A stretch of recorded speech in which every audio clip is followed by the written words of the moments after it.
벌써 한 해가 이제 반에 가깝게 지나가고 있습니다. 올 한 해 처음에 세웠던 계획들을 다시 한번 돌아보시면서 한 해 후반전을 힘있게 걸어가신 모든 권속 되실 수 있게 되기를 간절히 바랍니다. 창세기 50장 22절에서 26절은 그 요셉의 죽음을 기록하고 있는 부분입니다. 오늘 설교는 평범한 사람도 살아에 임박하게 되면 일생을 회상하는 것이 당연지사라 생각이 됩니다. 요셉은 그야말로 파란만장한 드라마 이상의 드라마 같은 삶을 살았던 인물이고, 요셉 역시 죽음의 순간에 삶을 회상했을 것임에 틀림없습니다. 그래서 오늘 저는 여러분과 함께 요셉의 인생의 회상에 편승해서 요셉의 삶의 궤적들을 빠르게 훑어봄으로써 총체적이고 함축적으로 요셉의 인물됨과 요셉의 인생과 그리고 요셉의 마크에서 모든 것을 다스리신 하나님의 섭리에 대한 이해를 통해서 우리의 삶과 그리고 하나님에 대한 우리들 개개인의 이해와 그리고 삶의 자세를 새롭게 할 수 있는 계기가 되기를 바라는 마음으로 오늘 설교를 준비했습니다.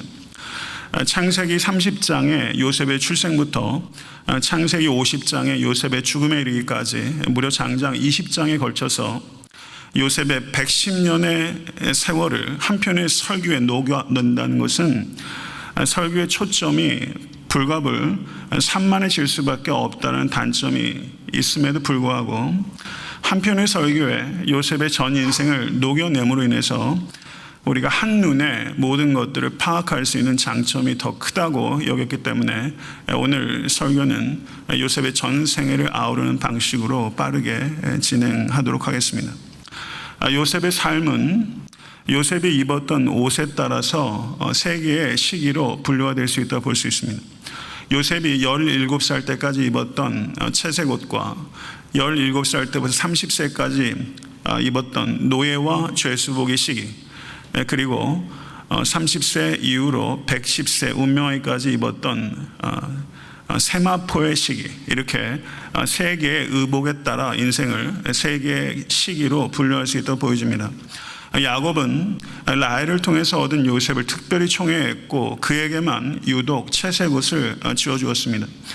이 옷은 요셉이 형제들에게 아비 야곱이 요셉을 얼마나 편애하는지를 상기시켜주는 그야말로 혐오의 대상이었습니다. 요셉이 조금만 철이 있는 소년이었으면 아버지 마음 잘 알겠는데 이거는 좀 지나치신 것 같으니 형들 좀 생각하셔야죠. 아버지, 제가 사양하겠습니다.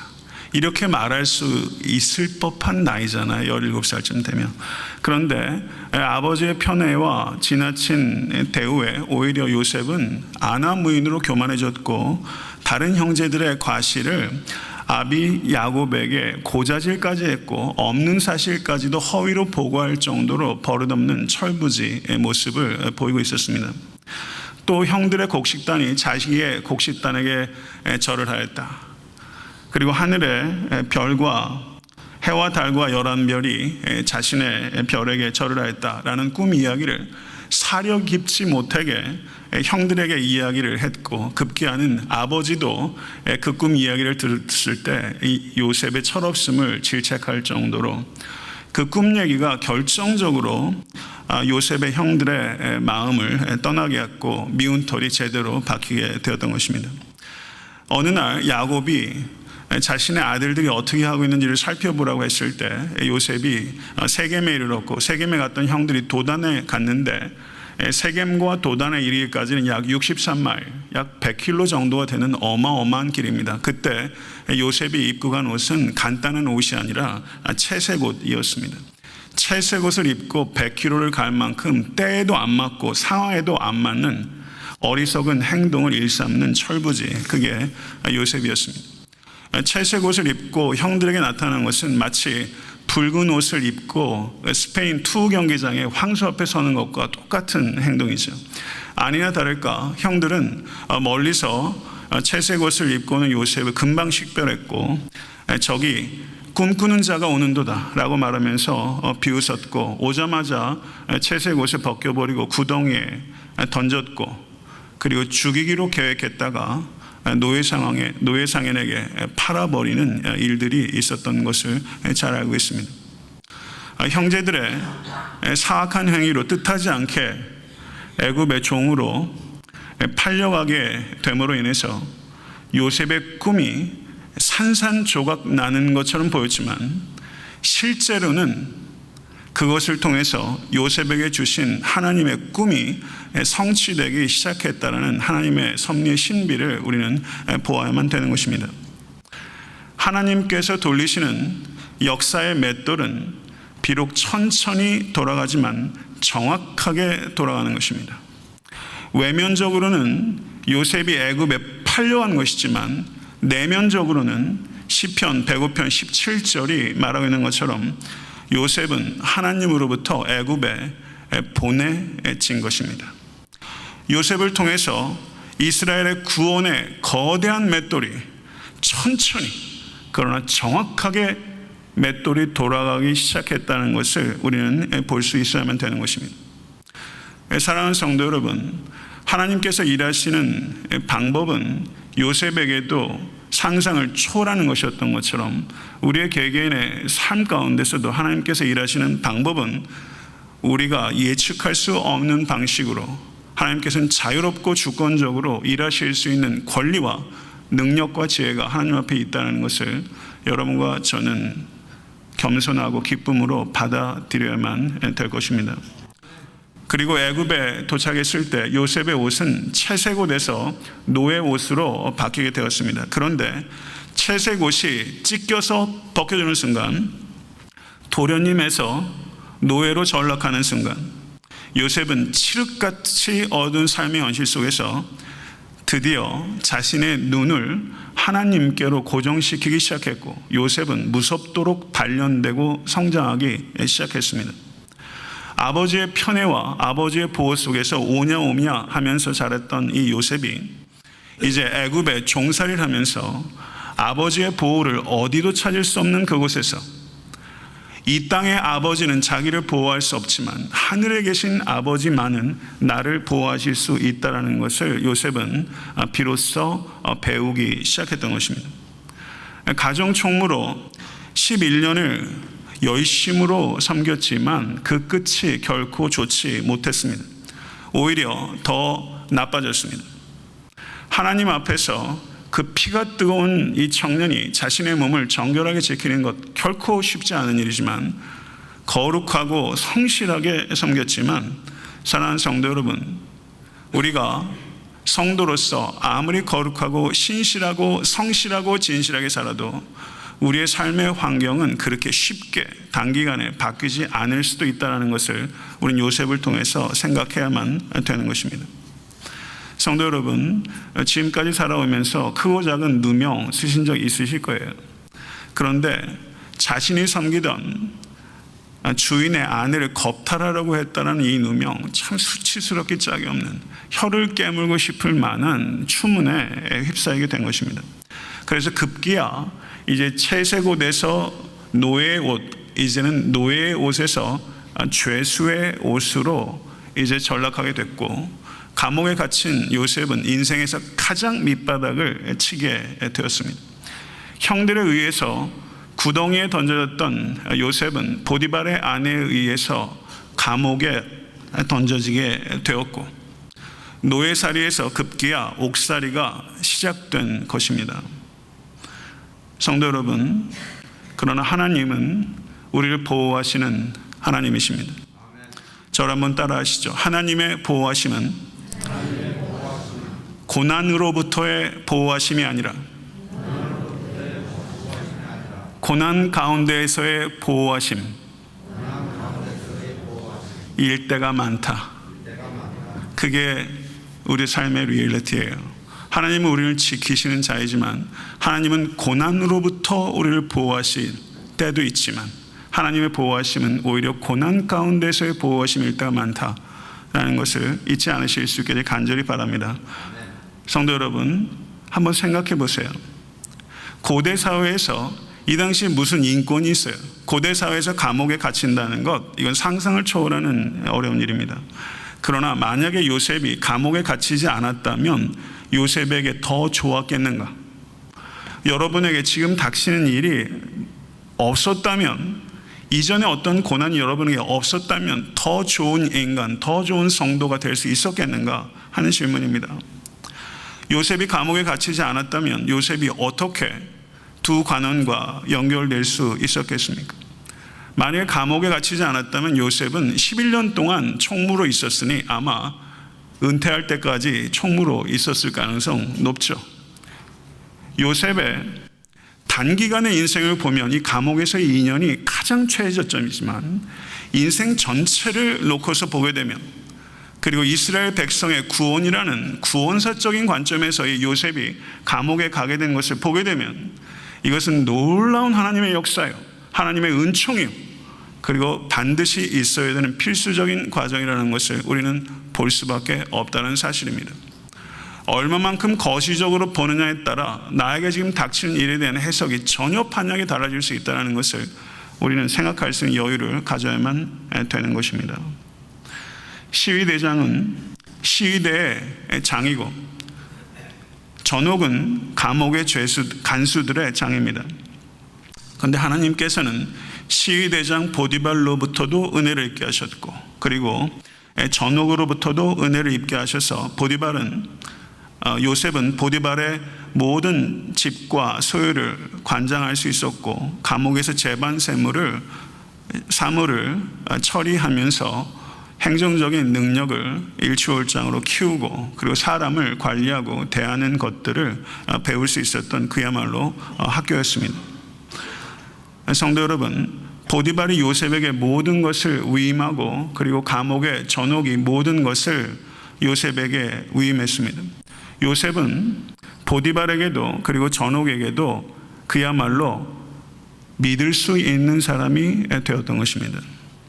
야곱의 편애를 받고 그리고 채색 옷을 입고 있을 때는 자신의 형제들에게조차 신뢰를 받지 못했던 이 요셉이 노예 옷을 입고 죄수복을 입을 때는 자신의 주인들로부터 무한 신뢰를 받는 사람이 되었다는 것은, 이것은 놀라운 변화입니다. 고난을 통해서 요셉은 형제들로부터 신뢰받지 못했던 인간이 누구로부터도 신뢰받을 수 있을 만한 사람이 되어가고 있다는 사실입니다. 성도 여러분, 예수를 믿고 그리스도인이 되었다는 사실이 여러분들이 주변 사람으로부터 어떠한 신뢰를 더 얻고 있는가, 이건 매우 중요한 질문입니다. 40장 4절을 보면 시위대장이 요셉에게 술 맡은 관원과 떡 맡은 관원을 수종들게 했다라고 말하는데, 우리가 질문을 던질 수 있죠. 40장 4절에 그 시위대장이 보디발일까? 아니면 혹시 그 사이에 시위대장이 바뀌어서 다른 사람이 시위대장으로 바뀌게 되었을까? 정황적으로 보면 어느 쪽이라고 생각하세요? 한번 질문을 이렇게 한번 드려보겠습니다. 보디발은 자신의 아내를 겁탈하려고 했던 이 히브리 종녀석, 11년 동안 애지중지 뒤를 봐줬는데 자기의 아내를 겁탈하려고 했던 이 종을, 시위대장이면 애국의 권력순위 몇 번 안에 들어갑니다. 왜 죽이지 않고 감옥에 가뒀을까요? 이 보디발은 아내의 말을 믿은 겁니까? 요셉의 말을 믿은 겁니까? 요셉의 말을 믿은 거죠. 그냥 그 자리에서 죽이는 거예요. 안 죽인 이유는 그렇다고 내버려 두면 그 아내와 더 안 살겠다는 거죠. 가정의 평화가 있겠습니까? 뭐래도 흉내라도 내야 되는 거니까 요셉을 감옥에 가둔 것이라고 볼 수 있습니다. 요셉이 그와 같은 황당한 누명을 뒤집어 썼을 때 목숨을 부지할 수 있었던 이유는 하나입니다. 11년 동안 단마음으로 하나님을 섬기듯 주인을 섬겼기 때문에. 사랑하는 성도 여러분, 오늘 내가 어떻게 사느냐 하는 것이 결정적인 삶의 위기 가운데 나왔을 때 그때 나에게 어떤 영향을 가져다 줄지를 염두에 두시고, 오늘 하는 일들에 대해서, 오늘 만나는 사람들에 대해서 성도 여러분 어떤 태도를, 그리고 어떤 마음을 가지고 대하고 일할 것인가 하는 것을 매우 신중하게 결정하실 수 있는 여러분과 제가 될 수 있기를 간절히 바랍니다. 요셉이 두 관원을 섬길 때 그들의 얼굴에 근심빛이 있는 것을 보고 당신들이 오늘 어찌하여 근심빛이 있나이까? 라고 물었어요. 성도 여러분, 감옥에 여하튼 감옥입니다. 주인에게 신뢰를 받든 안 받든 여하튼 감옥이에요. 이 인생이 뭐가 부러워요? 이런 자리에 갔을 때 다른 사람 안색 살핀다는 거. 성도 여러분, 주일날 오셔가지고 다른 사람 안색이 좀 살펴집니까? 사람 표정이 굉장히 다양한 거예요. 사람 표정은 광산과 같아서 안에 무수한 광물질이 있는 것과 같아요. 무표정도 다 똑같은 무표정 아니에요. 다른 사람 안색 살피는 거 목회자인 저에게도 여유가 없으면 안색 못 살핍니다.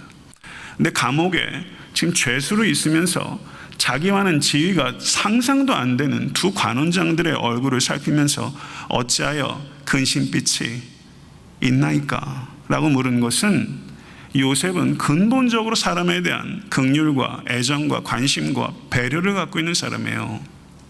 얼마나 귀한 사람으로 지금 성장하고 있습니까? 100km를 떨어져 가면서 도단에 채색 옷을 입고 갈 정도로 사람을 배려하는 것은 눈꼽만치도 몰랐던 이 철부재송이가 뭘 입어야 되는지 모르던 이 녀석이 이제 근심빛이 있나이까? 라고 말하면서 안색을 살필 정도로 성장하고 있어요. 안색을 살핀다는 것은 이 요셉은 하라는 일만 하는 정도의 사람이 아니라는 거예요. 오리를 가자면 십리를 가는 사람이고 사람의 마음을 섬기는 사람이었어요. 성도 여러분, 이 요셉의 이 태도는 그리스도인으로서 우리가 어떻게 일을 해야 되고 어떻게 직장 생활을 해야 되고 어떻게 주인을 대해야 되는지를 우리에게 가르쳐 주는 것입니다. 요셉이 어떻게 이런 인물로 급성장할 수 있었을까요? 그것은 요셉은 보디발의 집에서 일할 때도 나는 보디발의 종이야, 나는 저 전옥님의 종이야 라는 생각을 1차적으로 하는 것이 아니라 나는 거룩하신 하나님의 종이다. 이게 요셉의 정체성이에요. 나는 하나님의 종이다. 내가 누군지에 대한 정체성이 분명해지면 내가 이 일을 왜 해야 되는지, 내가 저 사람을 어떻게 대해야 되는지가 전혀 바뀌는 거예요. 마음의 변화가 일어나요. 모든 것들이 내 정체성에서 출발하는 것이고 내가 이런 마음으로 주를 대하듯 단 마음으로 대하면 성도 여러분, 마음을 얻습니다. 사람은 다 똑같아요. 직장에서든 어디에서든 그 사람이 크리스찬이든 크리스찬이 아니든 사람 마음을 얻어요. 내 마음을 둬서 이 요셉처럼 한번 해보세요. 마음을 얻나 못 얻나. 그 뒤에 이뤄진 일들은 무엇입니까? 요셉이 관원들의 꿈들을 차례대로 해몽해 줬고 술관원에게 요셉이 뭐라고 말했냐면 이제 밖에 나가시면 어르신 저를 잊지 말고 바로에게 좀 말씀해 주셔서 제가 광복절 특사로 나갈 수 있도록 좀 선처 부탁드리겠습니다. 그 얘기한 거거든요. 근데 술 맡은 관원이 화장실 들어갈 때 나올 때하고 다른 거예요. 잊어버렸어요. 그리고서 2년의 시간이 확 지나갔는데 그 2년을 성경은 1절 말하지 않아요. 아무 얘기가 없어요. 그 2년은. 그러니까 요셉이 아마 진짜로 어려웠던 인생의 최고로 어두운 시간이 이 술 맡은 관원이 잊어버려가지고 있었던 그 2년일 것이다. 예상할 수 있죠. 성도 여러분, 하나님께서는 요셉과 감옥에서도 함께 하셔서 감옥에서도 요셉이 하는 일들이 형통케 하셨습니다. 그러나 하나님께서는 감옥에 있는 요셉을 형통케 하셨지만 감옥에 있는 요셉을 쉽게 감옥에서 벗어나게 하는 것은 하나님의 뜻이 아니었어요. 인생 살아가는 것 감옥과 들떠 있어요. 그렇잖아요. 우리는 어디엔가 매여 있어요. 하나님 여기서 좀 벗어나게 해주세요 라고 이야기를 하지만 하나님의 뜻은 그 감옥에서 조금 더 있어야 된다라고 하실 때 있다는 것 기억하십시오. 이 2년 동안에 철저하게 단절된 이 시간이 요셉에게는 마지막 담금질의 시간이었어요. 그 순간 요셉이 무엇을 배워야만 했겠습니까? 술 맡은 관원 정도면 고급 관료죠. 행시, 사시, 외시 다 통과한 정도의 사람, 이 정도 잊어버릴 정도의 지력 가진 사람 아닙니다. 술 맡은 관원장은 자기를 잃어버리지만 하나님은 나를 잊어버리지 아니하시고 사람은 결코 의지의 대상이 안 되는구나. 하나님만이 내가 의지해야 될 대상이구나 하는 것 철저하게 깨달았고, 감옥에서 자기를 꺼내줄 수 있는 사람은 술 맡은 관원의 청탁을 받은 바로가 아니라 나의 기도를 받으시는 하나님이시다. 이게 요셉이 깨닫은 거예요. 이거를 깨달았어야 돼요. 이거 깨닫지 않고 이 인연이 없이 만약에 요셉이 총리가 됐다고 생각해 보세요. 10중 8구 요셉은 허물어졌을 겁니다. 실패보다 위험한 것이 과도한 성공이에요. 이 2년 동안에 철저하게 내가 의지할 것은 하나님밖에 없다는 것, 내가 그 순간에도 술 맡은 관을 의지했다는 것에 대한 회개. 그랬기 때문에 요셉은 총리가 될 후에도 저가 요동하지 않고 일관된 삶을 살 수 있었던 것은 이 2년의 시간입니다. 그 후에 요셉이 바로 앞에 나가게 됩니다. 바로가 요셉에게 뭐라고 말하냐면, 내가 한 꿈을 꾸었으나 그것을 해석하는 자가 없더니 들은즉 너는 꿈을 들으면 능히 푼다더라. 칭찬한 거죠. 그러면 요셉이 하긴 틀린 말은 아닙니다. 제가 술 맡은 관원과 똥 맡은 관은 제대로 풀었습니다. 이렇게 얘기할 수도 있죠. 옛날에 채색옷 입었던 요셉 같으면 능히 그러고 남습니다. 그런데 요셉이 뭐라고 말하냐면, 저를 한번 따라하세요. 이는 내게 있는 것이 아니라, 이는 내게 있는 것이 아니라, 이는 내게 있는 것이 아니라 하나님이 바로에게 평안한 대답을 하시리이다. 이렇게 대답했어요. 내게 있는 것이 아니라 라고 했을 때, 아니라고 번역된 히브리어가 아나라는 단어인데요, 이 단어는 맞서다, 응수하다 이런 뜻이에요. 성도 여러분, 바로 정도 되는 사람한테 이 요셉이 평소에는 만나는 거 상상도 못하는 일이고, 앞에서 또박또박 말대꾸하는 거, 이거 죽음 각오한 일이죠. 거기에 맞서서 이는 아니라, 이는 내게 있는 것이 아니라, 이거 보통 배포 아니면 못하는 겁니다. 그런데 요셉은요, 아닌 것을 아니라고 말할 수 있는 사람이 된 거예요. 아닌 것을 아니라고 말할 수 있는 사람. 마치 세례 요한이 나는 엘리야도 아니요, 선지자도 아니요, 그리스도도 아니요, 나는 광야에서 외치는 자의 소리입니다 라고 말했던 것처럼, 우리의 정체성은 내가 아닌 것은 아니다, 내가 긴 것은 기다, 내가 할 수 있는 것은 하고 할 수 없는 것은 못한다고 말하고, 해야 하는 것은 하고 할 수 있어도 하지 말아야 될 것은 안 할 수 있는 사람. 사랑하는 성도 여러분, 그런 사람이 되어야 되는 것이고, 지금 요셉은 그런 모습을 우리에게 보여주고 있는 것입니다. 요셉은 자기에게 향하는 이 바로의 관심을 하나님께로 돌리고 있어요. 세례 요한도 자기에게 향하는 관심을 하나님께로 돌리고 있고, 사도 바울도 선교지에서 자기에게 향하는 사람들의 관심을 하나님께로 돌리고 있잖아요. 사랑하는 성도 여러분, 모든 능력의 원천은 하나님께 있습니다. 이어지는 요셉의 해몽은 매우 적절하고 상세했습니다. 그뿐만 아니라 요셉은 꿈의 해몽에만 그친 것이 아니라 그 비관적인 현실을 돌파할 수 있는 실천적인 대안을 제시했어요. 요셉은 보디바라 집에서 모든 것들을 관장했고, 감옥에 있는 모든 재반 업무를 관장하면서 그 짧은 시간에 그 자리에서 실천적인 대안을 제시할 수 있는 내공이 쌓인 겁니다. 성도 여러분, 내공이 있어야 돼요.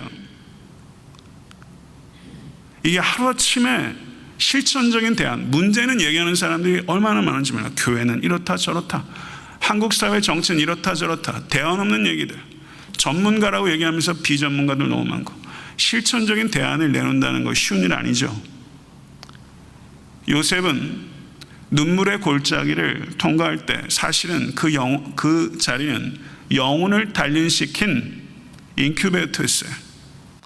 요셉은 꿈을 해몽할 수 있는 지혜가 있던 사람이 결코 아닙니다. 이런 말이 있습니다. 바보는 방황하고 지혜자는 여행한다. 종살이와 옥살이를 통과하게 되면 대개의 사람은 바보처럼 방황하게 됩니다. 그런데 지혜자는 거기를 여행하는 거예요. 종살이와 옥살이의 그 기간을, 13년의 기간을 방황한 것이 아니라 요셉은 여행하면서 관점을 얻었고, 어떤 한 여행가는 여행이 가져다주는 가장 큰 유익은 무엇인가? 그것은 관점을 얻는 것이다 라고 말했습니다. 퍼스펙티브를 얻는 것이다. 관점을 얻었어요. 하나님에 대한 관점, 세상 이치에 대한 관점, 역사에 대한 관점, 실천적인 대안에 대한 관점, 이 관점들이 요셉의 눈이 확 열린 겁니다. 요셉의 말을 들은 애굽의 바로가 신하들에게 말하기를, 하나님의 신이 감동한 사람은 우리가 어찌 얻을 수 있으리요? 이거는 귀를 의심케 하는 말이에요. 애굽의 바로는요, 얼마나 잡다한 신이 애굽에 많아요. 하나님의 신이 감동한 사람은 우리가 어찌 얻을 수 있으리요? 질문을 던진 후에 자기가 대답합니다. 하나님이 이 모든 것을 내게 보이셨으니 너와 같이 명철하고 지혜 있는 자가 없도다. 하나님께서 이 모든 것들을 요셉에게 주었다고 바로가 질문하고 자기가 스스로 대답을 해요. 어떻게 이런 일이 발생할 수 있습니까?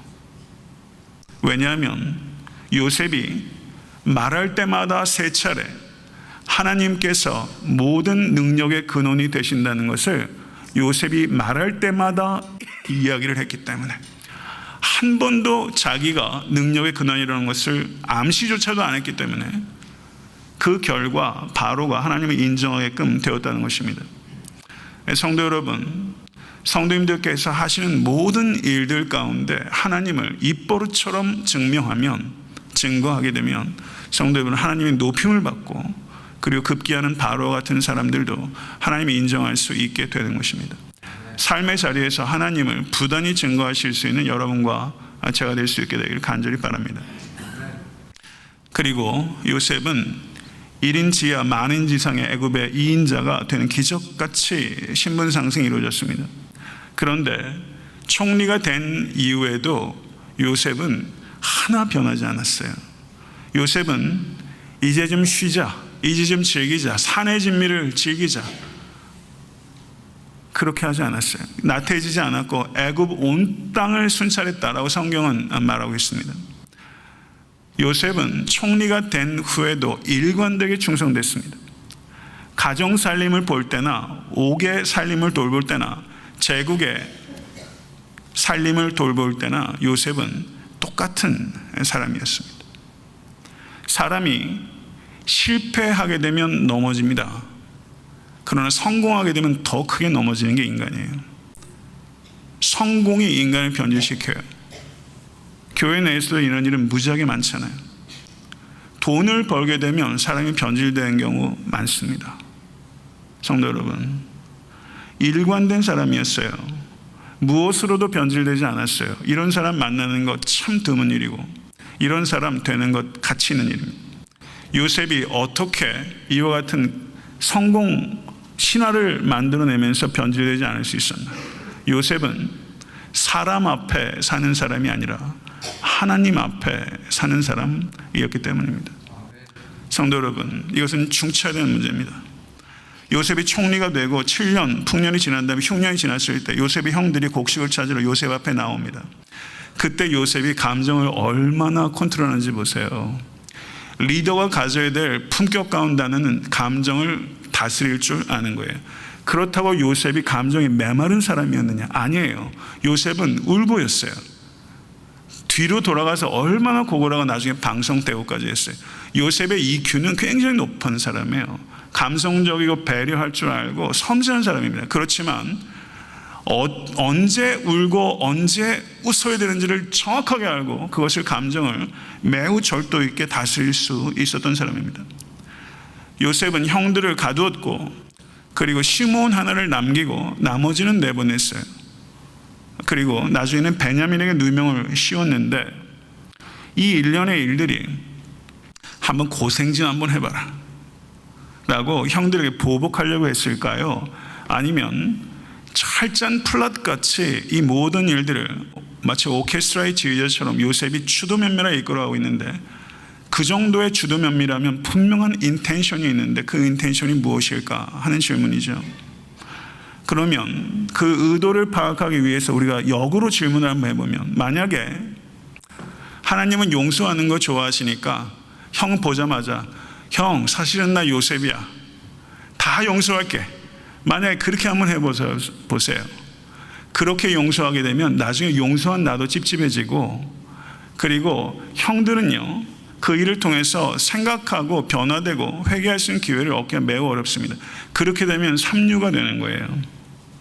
요셉의 행동은 형들을 시험한 것입니다. 형들이 요셉을 팔아버린 후에 어떠한 생각의 변화를 겪어왔는지, 그리고 지금 이 일들로 말미암아 어떠한 생각의 변화를 겪고 있는지, 그리고 형들에게 하나님에 대한 감각을 요셉이 일깨워주면서 이 형들이 요셉이 자기네 말을 알아듣는지를 모르니까 옛날에 우리가 죄를 지었다, 하다못해 베냐민의 자루에서 은장이 나왔을 때도 우리가 죄를 지었기 때문이다 라는 말을 고백하게끔 되면서 요셉은 이 무감각하게 죽어있는 형들의 영성을 자극하면서 하나님의 감각을 일깨워 주고 있고, 그리고 나중에 이 루벤과 이 유다의 그 말들을 한번 보세요. 그거는 진정한 회개의 모델이에요. 진정한 회개를 이끌어가는 이 요셉의 일들. 그리고 이 과정을 통해서 요셉은 스스로의 감정을 치유하고 있는 거예요. 자기도 감정적인 치유가 필요하다는 것을 요셉은 알고 있었어요. 얼마나 사실 마음 아픈 상처가 요셉에게 있겠어요. 그게 어떻게 하루아침에 말 한마디로 치유되겠습니까? 이렇게 형들을 잡아 가둠으로 인해서 형들이 얘기하는 과정을 통해서 아, 형들도 괴로워했구나. 형들도 괴로워했구나. 그리고 요셉이 그 과정을 통해서 눈물을 몇 차례 쏟고, 나중에 루벤이 이 아버지의 편애 때문에 얼마나 루벤이 속이 상했으면 서모를 겁탈하고, 그게 루벤에게도 죄지만 루벤에게도 상처예요. 루벤이 아버지에게 가서 뭐라고 말합니까? 유다는 뭐라고 말합니까? 그때 이 아버지 야곱이 자식에 대한 편애가 없어졌나요? 아니잖아요. 베냐민은 끝까지 붙들고 있었잖아요. 그런데 이와 같은 일련의 과정을 통해서 예전에 이 편애하는 아버지를 죽이고 싶도록 미워했고, 그래서 결국은 요셉을 죽인 건데, 마음으로 편애하는 이 아버지가 지금은요 자식들의 눈에 불쌍한 거예요. 내 자식을 인질로 잡아라 라고 말하면서 이 유다가 말하는 걸 보세요. 베냐민을 보내고 나를 잡아라 라고 하는 이 일련의 이 변화들은요, 이거는 놀라운 변화죠. 이 일들은 요셉이 오케스트라하는 이 모든 과정은 사실은 우리 주님께서 우리를 이끌어 가신 과정과 똑같아요. 이게 도대체 어떻게 엮여지는지 알 수가 없는 이 지혜를 가지고 하나님께서 어느 순간에, 유다가 어떤 사람입니까? 다말과 그 관계를 통해서 자기가 얼마나 죄인인지를 깨달았잖아요. 내 죄를 깨달아야 아버지의 편애를 불쌍히 여길 수 있는 눈이 열려요. 이 과정을 통해서 요셉은 내적 치유의 과정을 겪었어요. 성도 여러분, 그리고 요셉이 급기야 45장에서 방성대국을 해서 애굽 사람들이 듣고 바로까지 들을 정도로 얼마나 크게 울었으면, 그러면 그때 그 방성대국의 이유는 무엇이었을까? 한번 생각해 봤어요. 그냥 오만 생각이 떠올라가지고 감정이 복받쳐서, 저는 그게 이유가 아니라고 생각합니다. 그게 있죠. 그렇지만 요셉이 형에게 얘기했던 것처럼 하나님이 생명을 구원하시려고 나를 당신들 앞서 보내셨나이다. 그게 그 순간 완전히 깨달아진 거예요. 이거를 얼마나 헉헉거리고 울면서 요셉이 얘기했을까? 제 개인적으로 그런 생각이 들어요. 하나님이 생명을 구원하시려고 나를 당신들 앞서 보내셨나이다.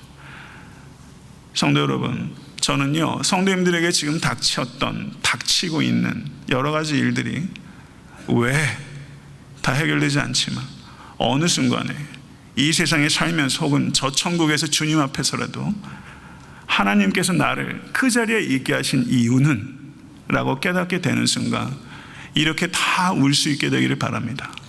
이런 치유를 경험하실 수 있는 여러분과 제가 되시길 간절히 바랍니다.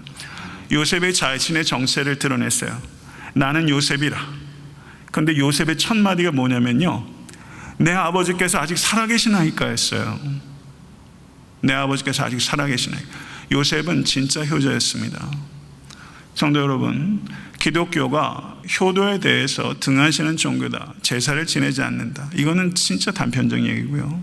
기독교는 가장 효에 대해서 중요하게 생각하는 종교입니다.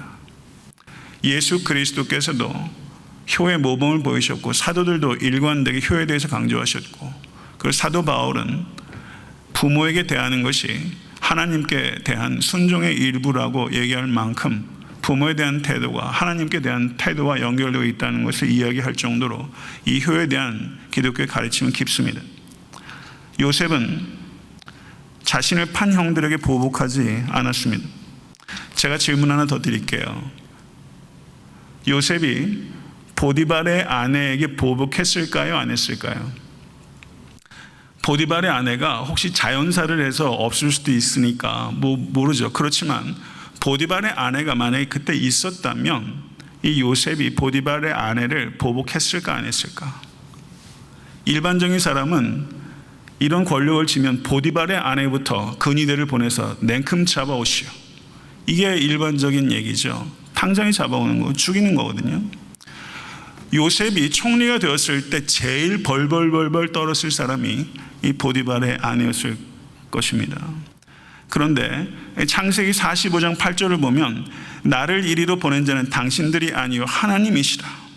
하나님이 나로 바로의 아비를 삼으시고 그 온 집의 주를 삼으시며 애굽 온 땅의 치리자를 삼으셨나이다. 오늘 본문 바로 앞에도 이 야곱의 형들이 요셉의 형들이 야곱이 죽은 다음에 용서해달라고 했을 때 이 요셉이 그걸 그냥 다 품잖아요. 성도 여러분, 저는요 이 요셉이 보디발의 아내에게 보복하지 않았다고 생각합니다. 하나님께서 하셨다는 것을 깨달았기 때문에.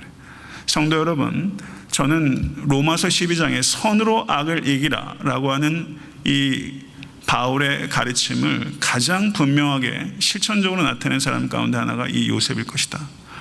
사람이 미운데 어느 순간 그리스도가 내 마음속에 확 들어오면 이 악한 사람 배후에 있는 악한 사단이 보이고, 내가 싸워야 될 것 대상은 사람이 아니라 사탄이라고 생각하기 때문에 이 악인이 사탄의 희생자라고 여겨지기 때문에 어느 순간 이 악인이 불쌍해지는 거예요. 이게 그리스도께서 우리에게 주신 말씀이고, 예수님께서 로마 군병을 향해서 저들을 용서하여 주시옵소서, 스데반도 그렇게 한 것은 사람 배후에 있는 악한 사탄을 봤기 때문에 이런 놀라운 신비한 신앙의 기적들이 일어나게 되는 것이죠. 요셉은요 배후를 보는 사람이에요. 이 사람 배후에 있는 사탄, 이 고난 배후에 있는 하나님, 마쿠에 있는 것을 보는 사람.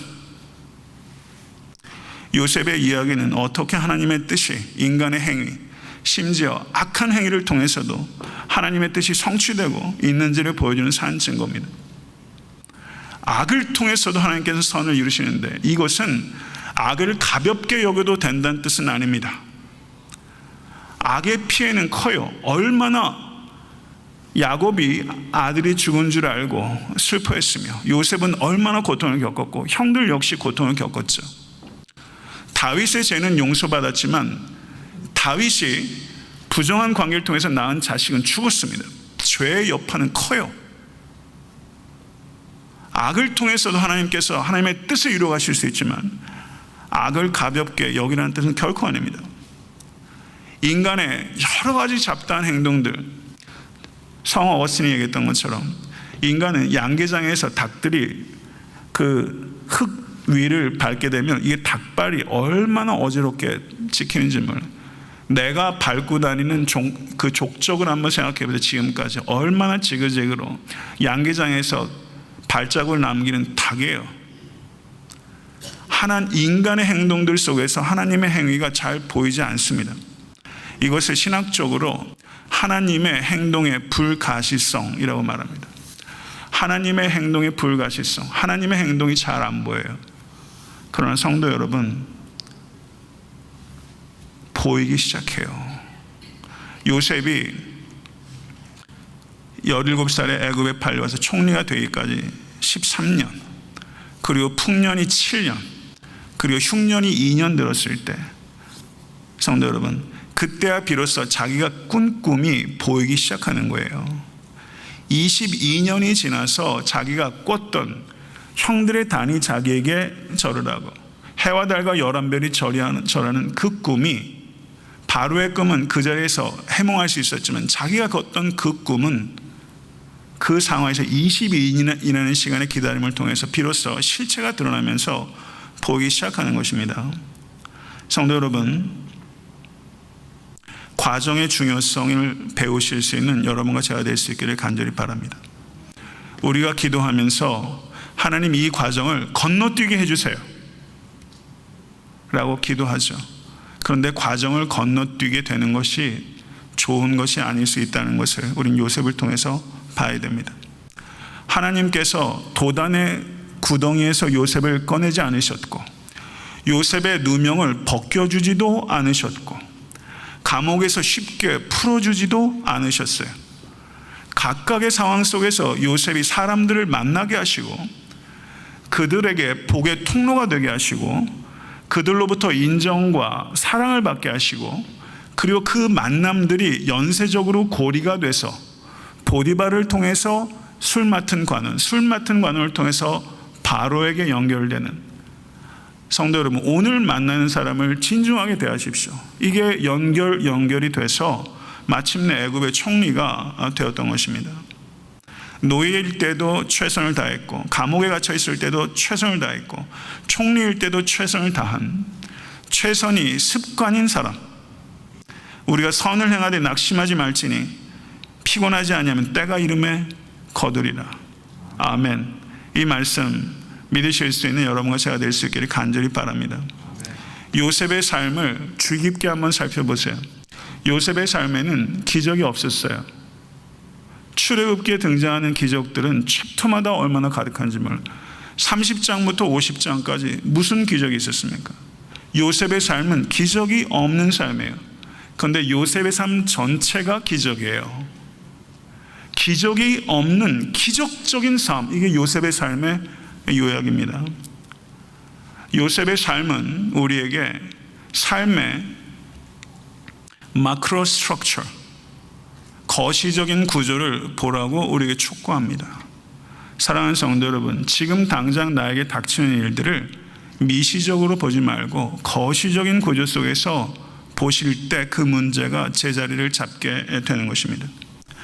야곱이 죽자 형들이 두려워해서 우리는 당신의 종이니이다 라고 말했을 때 요셉이 뭐라고 말하냐면, 두려워 마소서, 내가 하나님을 대신하리이까 라고 말했어요. 형들은 용서를 구했는데 요셉은 용서의 말을 안 했어요. 왜요? 벌써 용서했으니까. 이미 용서한 거예요. 두려워 마소서, 내가 하나님을 대신하리이까. 창세기가 시작되자마자 아담과 하와가 하나님과 같이 되려고 선악과를 따먹음으로 말미암아 죄와 사망이 인류 가운데 들어왔습니다. 하나님을 대신하려고 했던 것이 인간의 죄였어요. 그런데 창세기 50장에 요셉은 내가 하나님을 대신하리이까. 인간의 삶은 이 두 가지인 거예요. 결국은 하나님의 자리에 대신해서 살려는 인간, 하나님을 대신할 수 없다는 것을 알고 하나님께서 하나님 되시도록 하는 삶을 살 것인가. 이 두 가지를 이 창세기의 양 끝에서 우리는 봐야만 되는 것입니다. 사랑하는 성도 여러분, 이 자리에 저와 그 누구도, 그리고 이 땅에 있는 어떤 유의 인간도, 사랑하는 성도 여러분, 하나님을 대신할 수 없고 하나님을 대신하려고 해서는 안 됩니다. 요셉은 한 번도 하나님을 대신하려고 한 적 없고 오직 하나님의 도구가 되려고 했던 것을 기억하실 수 있기를 간절히 바랍니다. 당신들은 두려워 마소서, 내가 당신들과 당신들의 자녀를 기르리이다. 위로자로, 후견인으로, 당신들뿐만 아니라 당신들의 자녀들조차도 내가 돌보겠다 라고 말하면서 요셉은 위대한 승리를, 선으로 악을 이긴 승리를 나타냈고, 그리고 110세의 일기를 마치고 그 영혼이 하나님께로 돌아왔습니다. 한 가지 질문을 던지겠습니다. 요셉이 돌아가시게 되면 수의를, 깨끗하고 이쁜 옷으로 수의를 입잖아요. 요셉의 옷은 시기적으로 세 개예요. 채색 옷과 노예와 죄수의 옷, 사실은 두 옷이지만 의미적으로 같기 때문에 노예와 죄수의 옷, 그 다음에 세마포의 옷. 만약에 이 요셉이 수의를 선택할 수 있었다면 어떤 옷을 입고서 관에 누워 있고 싶겠습니까? 어떤 옷을 선택하겠습니까? 달리 말하면 어떤 옷이 가장 가치 있는 옷입니까? 보디발의 집과 감옥에서 여호와 하나님께서 요셉과 함께 하셨다고 3번 등장합니다. 그런데 채색 옷을 입고 있었을 때와 세마포 옷을 입고 있었을 때는 여호와 하나님께서 요셉과 함께 있다는 얘기는 성경에 기록되어 있지 않습니다. 요셉이 총리였을 때도 하나님께서 요셉과 함께 하셨습니다. 그러나 성경은 말하고 있지 않습니다. 여기에도 분명한 의미가 있죠. 성도가 푸른 초장과 쉴만한 물가에 있을 때도 하나님께서 함께 하십니다. 그러나 정말 하나님께서 나와 함께 하신다는 것이 정말 가슴으로 느끼는 순간은 사망의 음침한 골짜기예요. 요셉은요, 요셉을 요셉되게 했던 옷은 노예와 죄수의 옷입니다. 요셉이 애굽의 총리가 된 것, 이건 진짜 기적이죠. 그러나 그것보다 더 큰 기적, 더 가치 있는 일은 요셉이 노예와 죄수로 있으면서 인격과 신앙이 성장되는 과정이 훨씬 가치 있는 일입니다. 총리가 되었다는 결과보다 총리가 되기까지의 과정이 요셉을 더 빛나게 하는 것입니다. 성도 여러분, 받아들이실 수 있으시겠습니까? 이걸 정말 받아들인다면 우리의 삶의 태도는 분명히 바뀌어야 되는 것이고, 우리 자녀들을 가리킬 때도 우리가 가리키는 방법이 바뀔 수밖에 없는 거예요. 저는 우리 자녀들이 요셉 같은 자녀들, 요셉 같은 청년이 되기를 간절히 바랍니다. 저는요, 이 자리에 계신 분들이 모두 성공했으면 좋겠어요. 결과에도 성공하면 좋겠어요. 그러나 과정에 성공하지 못하고 결과만 성공하게 되면, 총리에 합당한 인격과 신앙이 없이 총리가 덜커덕되면, 성도 여러분, 과정의 성공이 없이 결과의 성공만 있는 사람 존경 못 받습니다. 한국 사회에 벌어지는 일이 다 그런 일이잖아요. 과정에 성공해야 진정한 리더가 됩니다. 교회가 부흥하는 것도 과정에 성공하지 못하면, 성도 여러분, 그건 존경 못 받습니다. 결과만 성공하면 부러움과 시기의 대상밖에는 되지 않는 것입니다. 결과에 성공한 사람은 보석을 얻지만, 과정에 성공한 사람은 자기 자신이 보석이 되는 것입니다. 더 중요한 것은 존재가 보석이 되는 것입니다. 여러분의 앞으로의 인생이, 삶이 얼마만큼 남았든지 상관없이, 성도 여러분, 남은 삶에 정말 중요한 것은 보석을 얻는 것이 아니라 보석이 되는 것이고, 여러분의 존재가 인격과 신앙이 보석이 되면 보석도 덤으로 얻게 돼요. 그게 세상 이치예요. 내가 보석이 되면 보석 얻어요. 저는 모든 권속들이 보석이 되고 보석도 얻게 되기를 간절히 축복하고 싶습니다. 기도하겠습니다. 살아계신 하나님 아버지, 감사합니다. 요셉은 살아있던 사람입니다. 오늘 우리가 상고했던 이 이야기들은 허구의 이야기가 아니라 실제 했던 이야기인 것을 저희들은 믿습니다. 하나님 아버지, 요셉의 삶의 모든 일들을 저희가 살펴보면서 한 인간이 어떻게 성숙할 수 있는지, 하나님의 경륜과 계획이 얼마나 놀라운지 되돌아보며 우리의 삶을 볼 수 있기를 원합니다. 하나님, 이민 생활하면서 노예 옷과 죄수 옷을 입고 있는 많은 권속들이 있습니다.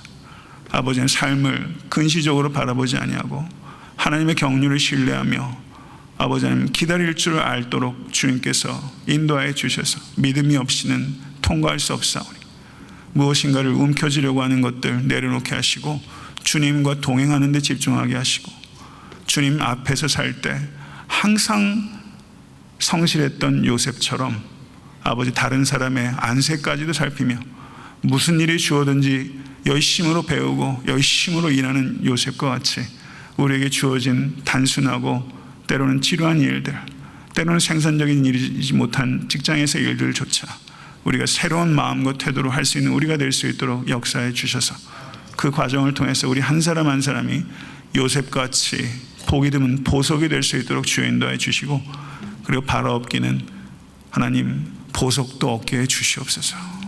모든 영적인 복과 육적인 복들도 아울러 주시고 총리가 되어서도 타락하지 않았던 요셉처럼 하나님의 축복을 담을 수 있는 깨끗한 그릇이 먼저 될 수 있도록 인도해 주시고, 원수의 목전에서 상을 베푸시고 그 잔이 넘치도록 부어주신 하나님께서 이 자리에 계신 사랑하는 권속들 빈잔 위에 넘치도록 부어 주시옵소서. 우리 주 예수 그리스도 이름으로 간절히 기도드려 싸움나이다. 아멘.